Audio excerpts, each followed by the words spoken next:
Halo guys, balik lagi bersama Bang Theo di sini. Kali ini Bang Theo akan melanjutkan cerita Again the Sky Supreme. Buat kalian yang penasaran, langsung saja ya simak video kali ini. Jiwa Wang Sitong menatap jiwa pasukan bayaran lainnya. Lalu dia berkata, "Cepat lari dari aula. Selama salah satu dari kita ada yang lolos, kita dapat memberitahu Tuan Fang Changhai dan biarkan dia membalaskan dendam kita." Ratusan jiwa pasukan bayaran berkata, "Bawahan mematuhi perintah." Setelah itu, ratusan jiwa bergegas keluar dari aula. Mereka mencoba melewati kera iblis yang sedang menjaga pintu aula. Tanyun berkata dengan acuh tak acuh, "Kera tua, sisakan satu jiwa milik Wan Sitong. Jiwa lainnya dapat kamu habisi." Kera iblis berkata, "Baik Tuan." Setelah kera iblis menjawab, kekuatan spiritual berwarna hitam keluar dari tubuhnya dan langsung menelan semua jiwa pasukan bayaran. Beberapa saat kemudian, hanya tersisa satu jiwa milik Wan Sitong. Ketika Tanyun hendak menggunakan mata Dewa Hongmeng untuk mengendalikan jiwa Wan Sitong, tiba-tiba dia membatalkannya dan langsung melenyapkan jiwa Wan Sitong. Tanyun melihat sekeliling aula dan berkata, "Kera tua, kamu naiklah ke lantai atas dan periksa apakah ada orang yang masih hidup atau tidak." Setelah menjawab, kera iblis merubah tubuhnya seukuran manusia. Lalu dia bergegas menaiki tangga menuju lantai 2. Ketika Tanyun memberi isyarat, 490 cincin Qiangkun yang tersebar di aula langsung terbang dan masuk ke dalam cincin Qiangkun milik Tanyun. Tanyun menatap singa naga emas dan berkata, "Dato, kamu tetaplah di sini. Jika ada seseorang yang datang, kamu bisa menangkap mereka hidup-hidup. Jika kamu tidak bisa mengalahkannya, panggil aku dan kera tua." Setelah itu, Tanyun naik ke lantai 2. Di sana tidak ada siapa-siapa. Kemudian Tanyun naik ke lantai 3, 4, dan 5. Sampai di lantai 5 juga tidak ada siapapun. Kera iblis yang berada di lantai ke-6 berkata, "Tuan, pintu aula lantai ke-6 terkunci." Kemudian Tanyun datang ke lantai ke-6. Melihat pintu yang terkunci, Tanyun berkata, "Kera tua, cepat hancurkan pintu ini." Dengan tendangan keras kera iblis, pintu aula ditendang hingga hancur berkeping-keping. Kemudian sinar cahaya menyilaukan keluar dari dalam aula lantai ke-6. Setelah Tanyun melangkah masuk ke dalam aula, dia melihat lautan batu roh. Batu roh tingkat tinggi, tingkat atas, dan tingkat menengah ditumpuk di lantai aula. Tanyun menekan kegembiraannya. Dia mengeluarkan 100 cincin Qiangkun.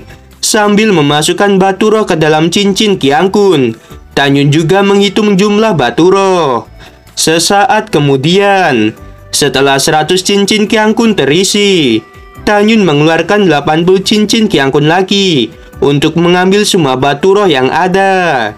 Kemudian Tanyun menjumlahkan batu roh yang baru saja didapat dengan batu roh yang Tanyun miliki. Total batu roh tingkat tinggi ada 23 juta. Batu roh tingkat atas mencapai 1,8 miliar. Batu roh tingkat menengah sebanyak 320 miliar.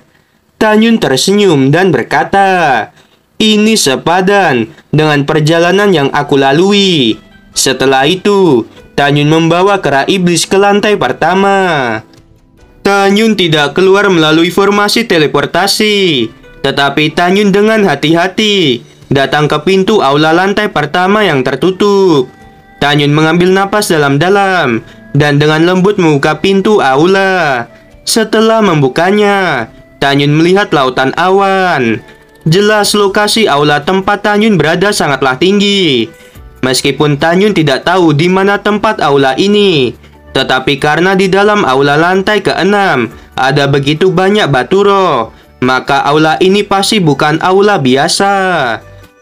Tanyun tidak memikirkan bagaimana cara pavilion Tongtian bisa menghasilkan puluhan juta batu roh tingkat tinggi. miliaran batu roh tingkat atas, dan ratusan miliar batu roh tingkat menengah. Tanyun menatap ke bawah dan menemukan bahwa ada sekelompok lembah dan ada sebuah paviliun di setiap lembah. Tiba-tiba, tatapan Tanyun tertuju pada lembah peri yang sudah dikenalnya. Lalu dia berkata, "Jadi aku berada di sini." Lembah peri yang dikenal Tanyun adalah tempat tinggal Gongsun Ruoxi, seorang murid divisi senjata gerbang abadi. Tanyun mengurutkan kening. Dia menoleh dan melihat ke langit. Dia menemukan sebuah papan yang tergantung di atas gerbang gunung. Papan itu bertuliskan, "Divisi senjata gerbang abadi, penyusup akan mati." Tanyun tiba-tiba menarik kepalanya dan dengan lembut menutup pintu aula. Mata Tanyun dipenuhi niat membunuh dan berkata, "Karena aku telah datang ke divisi senjata, maka Fang Changhai, sebagai dalang di balik penyerangan Shen Shubing dan tetua Shen Qingfeng, aku tidak bisa membiarkannya begitu saja. Aula ini adalah tempat penting dari divisi senjata. Masuk akal jika ada begitu banyak batu roh di aula lantai ke-6. Batu roh di sini seharusnya adalah rumah harta karun milik Fang Changhai." Setelah mengambil keputusan, Tanyun menutup matanya dan melepaskan kesadaran spiritualnya. Kesadaran spiritual seperti gelombang yang tidak terlihat dan menyebar dari lantai pertama hingga lantai ke-6. Tiba-tiba, Tanyun seperti menemukan sesuatu. Di antara tubuh para pasukan bayaran yang telah mati, ada dua formasi teleportasi. Salah satunya jelas mengarah ke paviliun Tongtian yang berada di kota gerbang abadi. Untuk formasi teleportasi satunya, Tanyun menebak bahwa karena pasukan bayaran adalah bawahan Fang Changhai, maka formasi teleportasi ini menuju tempat tinggal Fang Changhai. Tanyun berkata, "Fang Changhai, kamu akan segera mati." Setelah itu, Tanyun memasukkan singa naga emas ke dalam kantong binatang. Kera iblis menjadi seukuran telapak tangan dan menyelinap masuk ke dalam dada Tanyun. Kemudian, Tanyun melepaskan api Hongmeng. Dia mulai membakar nafas dan jejak milik dirinya, singa naga emas dan kera iblis. Kemudian Tanyun datang ke formasi teleportasi di lantai pertama. Tanyun memasukkan satu batu roh tingkat tinggi untuk membuka formasi. Setelah Tanyun memasuki formasi teleportasi, Tanyun menemukan bahwa dia telah datang ke ruang rahasia. Pada saat ini, tiba-tiba sebuah suara datang dan masuk ke telinga Tanyun. "Aku sangat marah. Kamu sampah yang tidak berguna. Aku menyuruhmu untuk menghabisi Tanyun, tetapi kamu tidak mampu." Tanyun menahan napas dan menempelkan telinganya ke dinding ruang rahasia. Seperti yang diharapkan Tanyun, tempat dia berada sebenarnya adalah aula tempat tinggal Fang Changhai. Pada saat ini, Fang Changhai di aula menjadi cemas dan memandang seorang tetua yang berlutut di lantai. Lalu dia berkata, "Tetua ke-13, leluhur telah memerintahkan aku bahwa dalam 10 hari, jika aku tidak bisa menghabisi Tanyun, maka nyawaku yang akan melayang."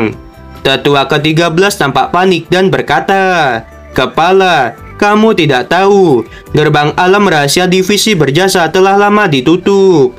Jika para murid divisi berjasa tidak ada yang keluar, bawahan ini tidak dapat menangkap mereka dan tidak bisa membuka alam rahasia divisi berjasa. Kepala, bawahan juga ingin menghabisi Tanyun, tetapi Tanyun tidak pernah keluar dari alam rahasia divisi berjasa."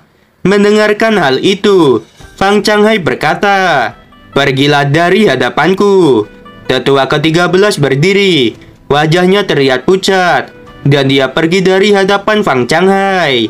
Fang Changhai berkata, "Semua bawahanku tidak bisa diandalkan.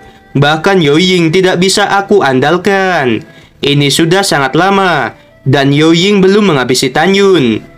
Aku akan memberi pasukan bayaran waktu 10 hari lagi. Jika tidak ada berita kematian Tanyun, maka Yoying dan semua orang pasukan bayaran akan dimakamkan bersamaku." Setelah itu, Tanyun mendengar langkah kaki Fang Changhai yang mendekat.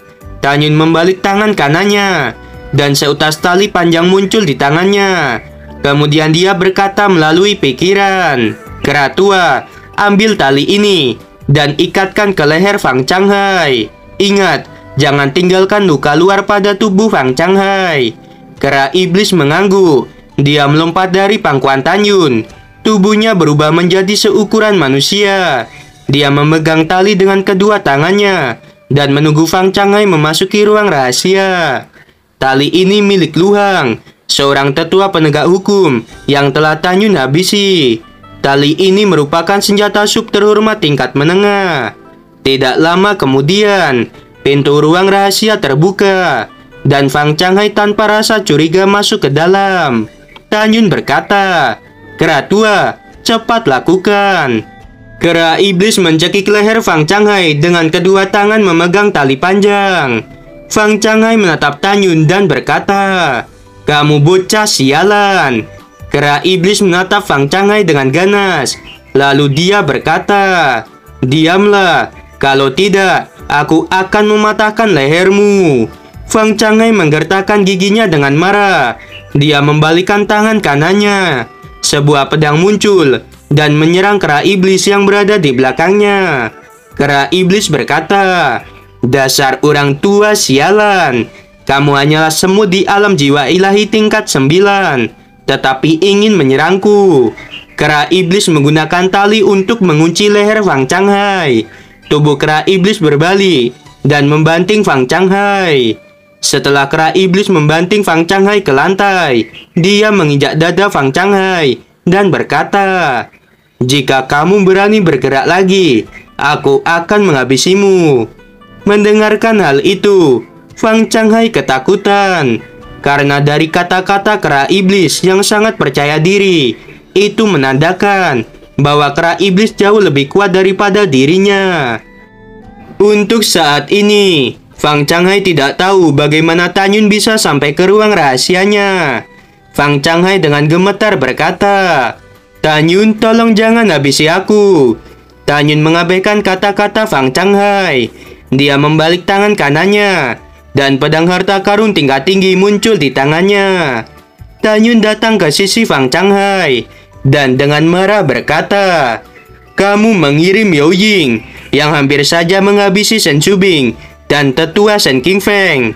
Sekarang kamu ingin aku tidak menghabisimu. Itu sangat konyol. Selain itu, cucumu ingin memiliki Xiao. Xiao memang murid divisi senjata gerbang abadi, tapi dia adalah wanitaku. Cucumu ingin menghabisiku, tetapi dia aku habisi, dan kamu ingin menghabisiku. Kamu rubah tua sialan. Aku akan menghabisimu." Setelah itu, dalam tangisan Fang Changhai, Tanyun memasukkan pedangnya ke leher Fang Changhai dan darah keluar. Kemudian Fang Changhai mengejang beberapa kali di tanah dan mati. 9 jiwa Fang Changhai bergegas keluar dari tubuhnya dan melarikan diri keluar ruang rahasia.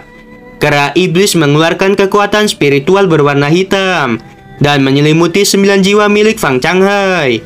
Lalu kekuatan spiritual itu ditarik ke dalam ruang rahasia kembali. Tanyun melambaikan tangannya dan mengatur penghalang kedap suara. Lalu dia berkata, "Oh ya, aku lupa memberitahumu.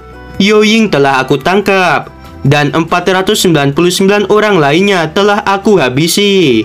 9 jiwa Fang Changhai tahu bahwa memohon belas kasihan pada Tanyun tidak akan berguna.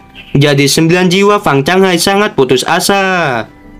Gimana teman-teman, episode kali ini semakin seru bukan? Buat kalian nih ya yang masih penasaran sama kelanjutannya, langsung saja ya subrek channel Bang Theo ini. Terima kasih.